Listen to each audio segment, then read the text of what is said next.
वायुमंडल में वायुमंडल के तत्व पढ़ेंगे। लेकिन इससे पहले आप लोग वायुमंडल पढ़ चुके हैं? वायुमंडल के कितने पढ़ते हैं? 5। पहला दूसरा तीसरा चौथा पांचवा क्षोभ मंडल की ऊंचाई धरातल से 30 किलोमीटर। क्षोभ मंडल की ऊंचाई 15 किलोमीटर, धरातल से विषुवत रेखा से 18। समताप मंडल की ऊंचाई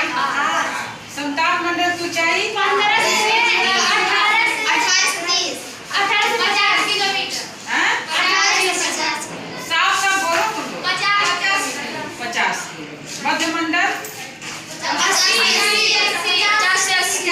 आयन मंडल 80 से 40।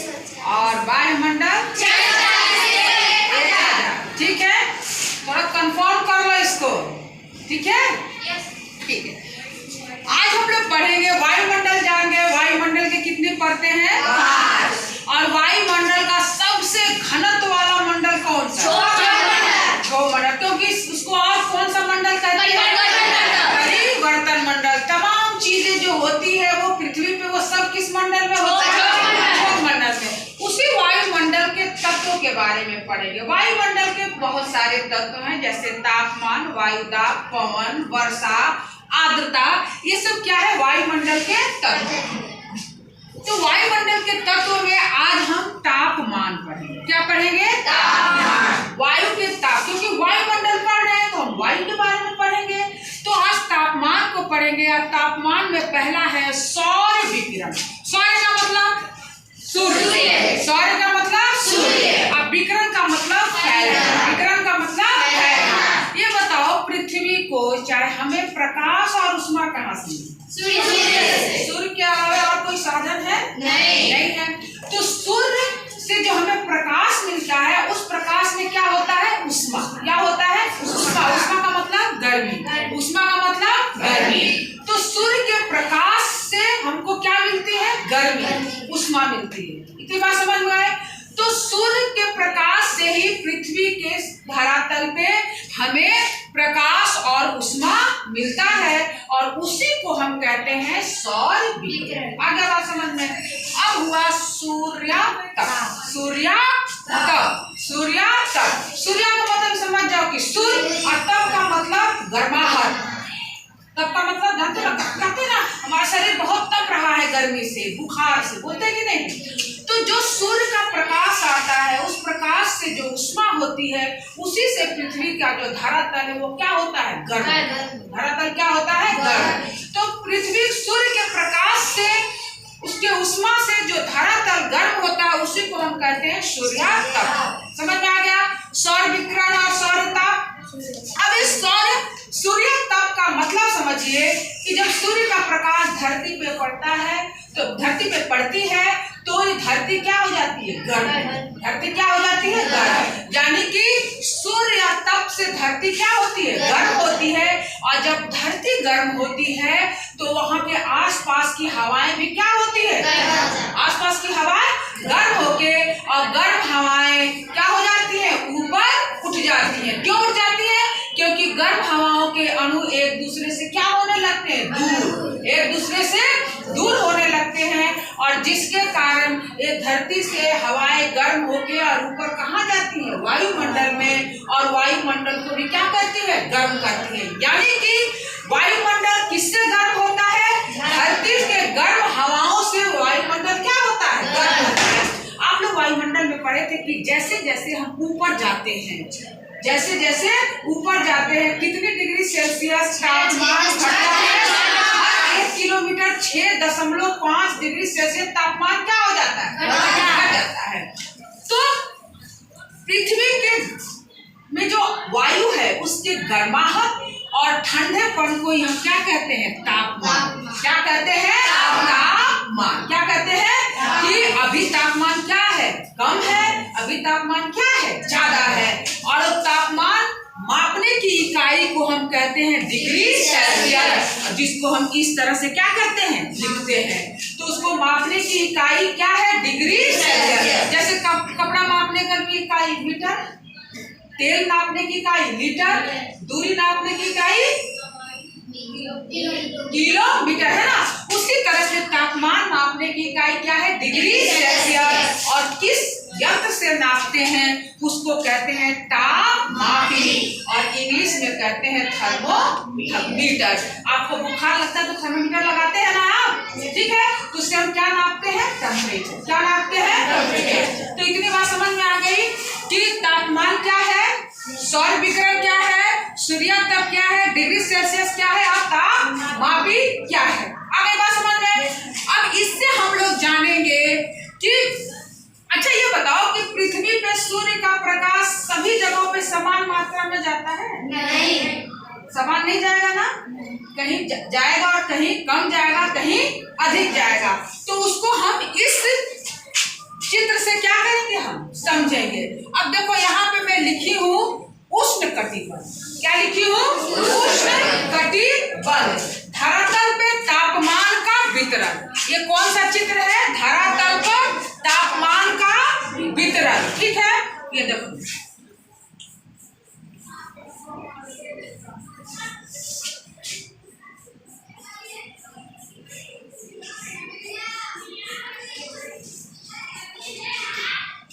अभी हम लोग पढ़े हैं कि सौर विकिरण। सौर विकिरण पढ़े तो अब जानेंगे कि पृथ्वी पे सौर विकिरण कहाँ ज्यादा है और कहाँ कम है।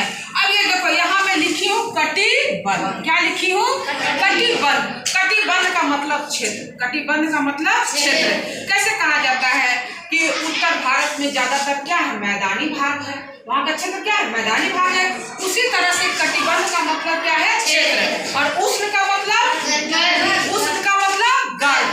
यानी कि इससे आप लोग समझ गए कि ये कैसा क्षेत्र है? गर्म क्षेत्र। कैसा क्षेत्र है? समझ में आ गया इतनी बात।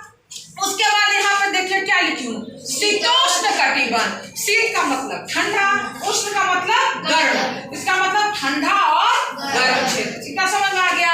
और यहाँ क्या है? शीत कटिबंध, मतलब एकदम ठंडा क्षेत्र। इतना समझ में आ गया। अब ये क्यों यहाँ पे गर्मी है, यहाँ पे सर्द गर्म दोनों है, यहाँ पे सिर्फ सर्द है, इसको हम क्या करेंगे? समझेंगे। इसको समझने के लिए सबसे पहले हमको सूर्य देवता को समझना पड़ेगा। ये बताओ सूर्य देवता नहीं होते तो क्या पृथ्वी पे जीवन होता? नहीं होता ना। सब उन्हीं के कारण क्या है? पृथ्वी पर जीवन है। अब देखो ये कौन सा अक्षांश रेखा है? ये कौन सा है? ये कौन सा है? कितनी डिग्री पे है? ये कितनी डिग्री पे है? ये कितनी डिग्री पे है?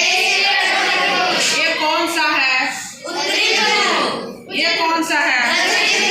इतना पता है आप लोगों को?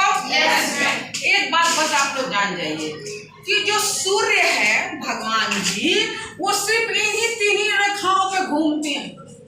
इन्हीं तीन रेखाओं पे क्या करते हैं? वो घूमते हैं। ये कौन सा रेखा है? मकर रेखा। ठीक है, मकर रेखा है। मकर रेखा पे जाएंगे 3 महीना के बाद कहाँ जाएंगे? और ठीक 3 महीना पे कहाँ जाएंगे? कहाँ जाएंगे? कर्क रेखा पे। जैसे अभी यहाँ का मौसम क्या है? सर्दी है। सर्दी है ना, तो अभी सूर्य कहाँ है? मकर रेखा। कहाँ पे है? मकर रेखा पे। दिसंबर तक ये कहाँ रहेगी? दिसंबर में और सर्दी बढ़ जाएगी। तो अच्छा बताओ हम लोग किस रेखा पे हैं? भारत कहाँ है? ऐसे कर्क रेखा पे है ना, काटती है ना। भारत को बीचों बीच से काटती है। कितने राज्यों को? 8 राज्यों से कर्क रेखा क्या करती है? गुजरती है। क्या गुजरती है? तो जब सूर्य भगवान कहाँ रहेंगे? मकर रेखा। जब सूर्य भगवान मकर रेखा पे रहेंगे तो यहाँ रोशनी पड़ेगी सीधी, मतलब उसके पास है ना, पड़ेगी। और यहाँ क्या पड़ेगी? थोड़ा कम पड़ेगा कि नहीं? पड़ेगा ना। तो हम लोग कहाँ है? इसीलिए अभी गर्मी क्या है? कम। गर्मी क्या है? कम है। उसके बाद सूर्य भगवान दिसंबर के बाद जनवरी, फरवरी, मार्च में किस रेखा पे आ जाएंगे? विषुवत रेखा पे। तो जब विषुवत रेखा पे आ जाएंगे तो फिर कर्क रेखा के पास आ जाएंगे। तो उस समय कौन सा रहेगा? मार्च। और मार्च के समय ना ज्यादा गर्मी होती है ना ज्यादा सर्दी होती है। तो फिर कहाँ पहुंच जाएंगे वो? मार्च में विषुवत रेखा पे। और ठीक 3 महीना बाद मार्च का महीना यहाँ गर्म होता है, हाई गर्मी करते हैं, क्योंकि सूर्य भगवान कहाँ पहुँच जाएंगे? कर्क रेखा पे। ठीक है, फिर 3 महीना बाद फिर वो क्या हो जाएंगे? विषुवत रेखा पे आएंगे, और उस समय महीना क्या होगा? सितंबर। उस समय क्या होगा? सितंबर। और फिर 3 महीना के बाद यहाँ आ जाएंगे, वो क्या हो जाएगा? दिसंबर। ये मेरे बताने का ये मतलब है कि इन तीनों रेखाओं पे क्या करते हैं? सूर्य भगवान की जो प्रकाश है वो कैसे पड़ती है? सीधी। कैसे पड़ती है? सीधी। बाकी का जो आपका ये रेखा है 66.1/2 डिग्री, यहाँ कैसी पड़ती है? तिरछी। यहाँ कैसे? जब यहाँ रहेगा तो यहाँ रोशनी और भी क्या होगी? कम पड़ेगी। जैसे कि हम लोग चूंकि उत्तर प्रदेश में है, उत्तर भारत में है, तो इस उत्तर प्रदेश में होने के कारण को सर्दी का भी एहसास होता है और गर्मी का। लेकिन जो हमारा लेह लद्दाख श्रीनगर है, वहाँ हमेशा सर्दी पड़ेगी कि नहीं? अब इस समय यहाँ की सर्दी और क्या हो जाएगी? भीषण हो जाएगी, क्योंकि अभी हम लोग को यहाँ गर्मियों में छुट्टी होती है, लेकिन जो आपका जम्मू कश्मीर लेह लद्दाख है वहाँ सर्दियों में छुट्टी होती है, क्योंकि इतनी ज्यादा सर्दी पड़ती है कि बच्चे पढ़ नहीं पाते। आगे बात समझ में? तो जब यहाँ है तो यहाँ रोशनी क्या है? एकदम कम है, उनका प्रकाश क्या पड़ता है? एकदम तिरछा पड़ता है। इसीलिए जैसे जैसे सूर्य की रोशनी जब मकर रेखा पे होगी तो हमें क्या होगा? सर्दी का एहसास होगा। लेकिन जब कर्क रेखा पे होगा तो यहाँ क्या होगा? सर्दी। यहाँ क्या होगा? सर्दी होगा। लेकिन एक चीज देखिए कि जब यहाँ भी रहेगी तो यहाँ रोशनी आएगी, सूर्य का ताप यहाँ रहेगा कि नहीं रहेगा? आप लोग जानते हैं कि भारत का जो दक्षिणी भाग है वहाँ हमेशा गर्मी होता है, वहाँ सर्दी नहीं पड़ती है। तो इसी तरह जब ये यहाँ है फिर भी यहाँ पे पड़ेगा रोशनी, तो यानी कि यहाँ पूरे साल क्या होती है? गर्मी। पूरी साल क्या होती है? गर्मी। सूर्य का प्रकाश पूरे साल क्या पड़ता है? विषुवत रेखा पे 23.1/2 डिग्री, और 23.1/2 डिग्री उत्तरी और दक्षिणी ध्रुव के बीच में हमेशा क्या रहती है? गर्मी। इसीलिए इसको हम कहते हैं उष्ण कटिबंध। क्या कहते हैं? समझ में आ गया? अब भारत क्या है? कर्क रेखा से क्या है? ऊपर यहाँ है ना, इसीलिए भारत में क्या होती है? सर्दी और गर्मी दोनों पड़ती है। इसीलिए इसको हम क्या कहते हैं? शीतोष्ण। क्या कहते हैं? शीतोष्ण कटिबंध। अब वही चीज यहाँ भी है। ठीक है, यहाँ भी कौन सा कटिबंध है? कौन सा कटिबंध है? शीतोष्ण कटिबंध। लेकिन अब ये बताइए, जब यहाँ है तो यहाँ क्या रोशनी पहुंचेगी? उतनी प्रकाश सीधा पहुंचेगी? रोशनी आती है क्या? सीधे प्रकाश जाएगा? और यहाँ है तो क्या इधर जाएगा? नहीं। यहाँ प्रकाश क्या होता है? कर्क। लेकिन हमारे जो उत्तरी ध्रुव पे प्रकाश हमेशा पहुंचता है, क्योंकि कितनी डिग्री झुकी हुई है? 1 डिग्री होने के कारण यहाँ प्रकाश क्या होता है? पड़ता है। लेकिन दक्षिणी ध्रुव पे प्रकाश 6 महीना आता है और 6 महीना नहीं आता है। अब जो है यहाँ जब मकर रेखा पे होगा यहाँ क्या होगा? प्रकाश आएगा। लेकिन जब यह कर्क रेखा पे होगा तो प्रकाश नहीं आएगा। इतनी बात समझ में आ गई? तो क्यों इसको उष्ण कटिबंध, क्यों इसको शीतोष्ण कटिबंध, इसको क्यों शीत कटिबंध कहते हैं? समझ में आ गया? तो धरातल पे तापमान का वितरण समझ में आ गया? धरातल पे तापमान का वितरण समान नहीं है। धरातल पे तापमान का वितरण समान नहीं है। सबसे ज्यादा तापमान धरातल पे किस अक्षांश रेखा पे है? विषुवत रेखा। किस अक्षांश पे है? विषुवत रेखा। और सबसे कम आर्कटिक के ऊपर आपका उत्तरी ध्रुव और दक्षिणी ध्रुव पे सबसे कम प्रकाश सूर्य का पड़ता है। तो आपको धरातल पे प्रकाश का वितरण समझ में आ गया? अब प्रकाश का वितरण समझ में